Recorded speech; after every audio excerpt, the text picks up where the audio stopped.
اللہم صلی علی محمد وآل محمد وعجل فرجہم۔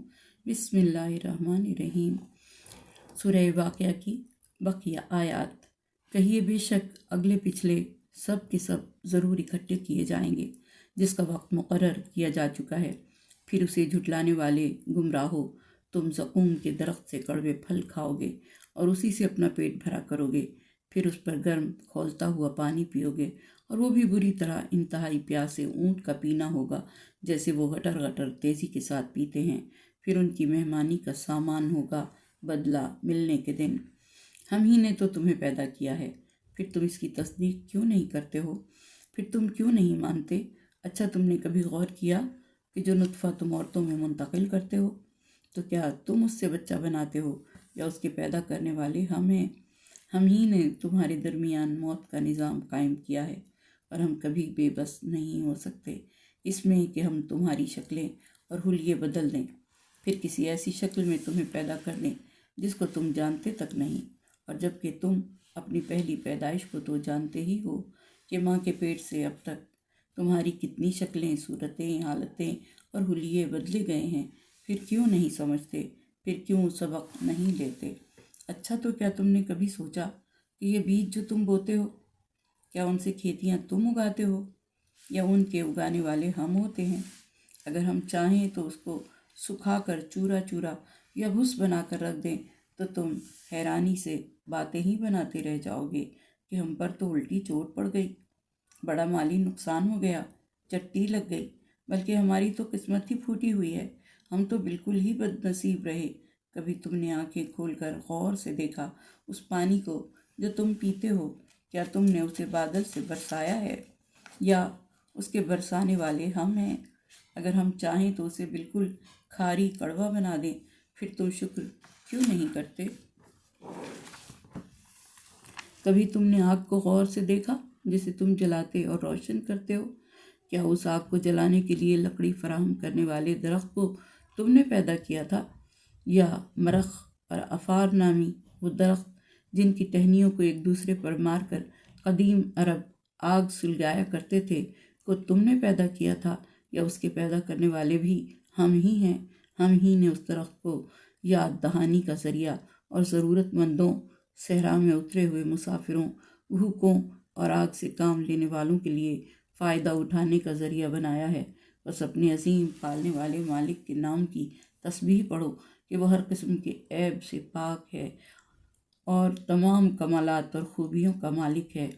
بس نہیں، میں قسم کھاتا ہوں تاروں کے مقامات، منزلوں، راستوں اور مداروں کی، اور اگر تم سمجھو تو یہ ایک بہت ہی بڑی قسم ہے کہ یقیناً یہ ایک بلند مرتبے والا قرآن ہے جو ایک نظروں سے پوشیدہ چھپی ہوئی محفوظ لوح محفوظ میں ثبت ہے، جسے مطہرین کے سوا کوئی چھو بھی نہیں سکتا۔ یہ تمام جہانوں کے پالنے والے مالک کی طرف سے اتارا ہوا ہے۔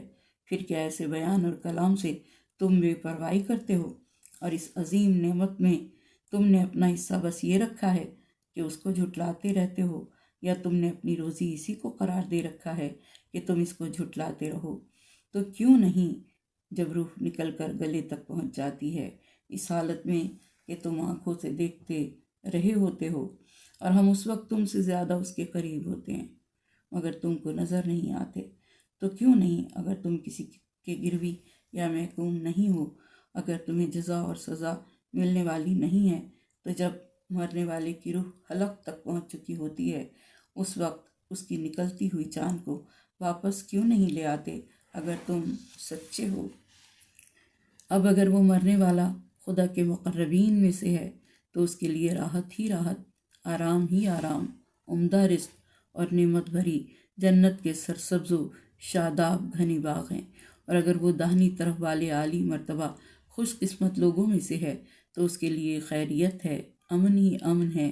اس کا استقبال یوں ہوتا ہے کہ اس سے کہا جاتا ہے کہ تیرے لیے سلامتی ہی سلامتی ہے، سلام ہی سلام ہو تجھ پر، تو داہنی طرف والے عالی مرتبہ خوش قسمت لوگوں میں سے ہے۔ اور اگر وہ حق کو جھٹلانے والے گمراہ لوگوں میں سے ہو تو اس کی مہمانی کھولتے ہوئے پانی سے ہوگی اور اسے جہنم کی سخت گرمی میں جھونکا جائے گا۔ حقیقتاً واقعتاً یہ پوری سچی حقیقی، قطعی اور یقینی بات ہے۔ تو اپنے عظیم پالنے والے مالک کے نام کی تسبیح پڑھو، یعنی رکوع میں سبحان ربی العظیم و بحمدہ اور سجدے میں سبحان ربی الاعلیٰ و بحمدہ پڑھ کر خدا کی پاکیزگی، بے عیبی اور کمال کا دل اور زبان سے اعتراف کرو۔ حضرت امام محمد باقر علیہ السلام نے فرمایا کہ جو شخص ہر شب سورہ واقعہ سونے سے پہلے پڑھے گا تو جس وقت وہ حق تعالیٰ کی بارگاہ میں حاضر ہوگا اس کا چہرہ 14ویں کے چاند کی طرح چمکے گا۔ اور امام جعفر صادق علیہ السلام فرماتے ہیں کہ جو شخص ہر شب جمعہ کو یہ سورہ پڑھے گا تو خدا تعالیٰ اس کو اپنا دوست گردانے گا اور تمام لوگوں کے دلوں میں اس کی دوستی ڈال دے گا۔ وہ فقیری کبھی نہیں دیکھے گا، نہ کبھی محتاج ہوگا، دنیا کی آفتوں اور بلاؤں سے محفوظ رہے گا، حضرت امیر المومنین علیہ السلام کے رفقا میں شمار ہوگا۔ عثمان بن عفان جب عبداللہ ابن مسعود کی عیادت کو گئے تو حضرت عثمان نے ان سے پوچھا کہ تمہیں کس چیز کی شکایت ہے؟ کہا اپنے گناہوں کی۔ پوچھا کیا آرزو رکھتے ہو؟ کہا رحمت پروردگار کی۔ اس کے بعد دریافت کیا کہ طبیب کو بلاؤں تمہارا علاج کرے؟ کہا طبیب ہی نے مجھ کو بھی مار ڈالا ہے۔ کہا کچھ تمہاری مالی مدد کروں؟ کہا جب میں محتاج تھا اس وقت تم نے میری مدد نہیں کی، اور اب جب مجھے ضرورت نہیں تو مجھ کو دینا چاہتے ہو۔ حضرت عثمان نے کہا تمہارے بیٹوں کو کچھ دے دوں کہ ان کو بھی ضرورت نہیں؟ کہا ان کو بھی ضرورت نہیں، اس لیے کہ میں نے ان کو سورہ واقعہ تعلیم کیا ہے اور وہ ہمیشہ اس کی تلاوت کرتے ہیں، اور میں نے جناب حبیب خدا محمد مصطفیٰ صلی اللہ علیہ وآلہ وسلم سے سنا ہے کہ جو شخص ہر شب اس سورے کو پڑھے گا وہ ہرگز فقیر و محتاج نہ ہوگا، خداوند عالم اس کو وسعت رزق عطا کرے گا۔ اگر روزی کے اضافے کے لیے سورہ واقعہ کو پڑھا جائے تو اس طرح سے کہ ہفتے کی شب سے شروع کریں اور ہر شب کو 3 مرتبہ اس سورے کی تلاوت کی جائے، شب جمعہ کو 8 مرتبہ یہ سورہ پڑھا جائے، قیامت کے دن کا ثواب جو ان کو دیا جائے گا یہ ان کی مہمان نوازی ہوگی۔ افرأیتم ما تمنون سے مراد نطفہ ہے، یعنی جو نطفہ تم رحم میں ڈالتے ہو۔ انتم انزلتموہ من المزن، میں مزن سے مراد بادل ہیں کہ اس پانی کو بادلوں سے تم نے برسایا ہے یا ہم برسانے والے ہیں۔ اجاجن سے مراد کڑوا، تلخ اور کھارا پانی ہے۔ امام زین العابدین علیہ السلام نے فرمایا تعجب اور کامل تعجب ہے اس بندے پر جو موت کا انکار کرتا ہے حالانکہ ہر دن و رات مرنے والوں کو دیکھتا ہے، اور تعجب اور کاملاً تعجب ہے اس بندے پر جو دوسری دفعہ کے خلق ہونے کا انکار کرتا ہے حالانکہ پہلی دفعہ کے خلق ہونے کو اس نے دیکھا ہے۔ امام جعفر صادق علیہ السلام نے فرمایا جب تم زراعت کا ارادہ کرو تو بیج کو اپنی مٹھی میں اٹھاؤ اور قبلہ رخ ہو کر سورہ واقعہ کی آیت نمبر 63 اور 64 کو 3 مرتبہ پڑھو، اور پھر کہو اللہ ہی اگانے والا ہے۔ یہ کلمہ بھی 3 مرتبہ کہو، اور پھر کہو کہ اے اللہ ان دانوں کو مبارک قرار دے اور اس میں ہمیں سلامتی کے ساتھ رزق عطا فرما۔ پھر مٹھی کو کھولو اور دانوں کو زمین میں بو دو۔ امام جعفر صادق علیہ السلام نے فرمایا کہ ایک دفعہ بنو اسرائیل حضرت موسیٰ علیہ السلام کے پاس گئے اور ان سے کہا کہ آپ ہمارے لیے اللہ سے سوال کریں کہ جب ہم ارادہ کریں تو بارش برس پڑے اور جب ہم چاہیں تو بارش بند ہو جائے۔ جناب موسیٰ علیہ السلام نے اللہ سے دعا مانگی تو اللہ تعالیٰ نے فرمایا موسیٰ ہم نے آپ کی دعا کو قبول کر لیا۔ چنانچہ جناب موسیٰ علیہ السلام نے اپنی قوم کو خبر دی تو انہیں جو کچھ ملا اسے زمین میں بو دیا۔ پھر انہوں نے بارش طلب کی، خوب بارش ہوئی۔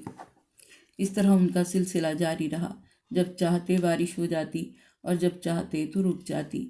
ان کی کھیتیاں، پہاڑ اور جنگل اس طرح سے بڑے ہونے لگے کہ ہر طرف سبزہ ہی سبزہ ہو گیا۔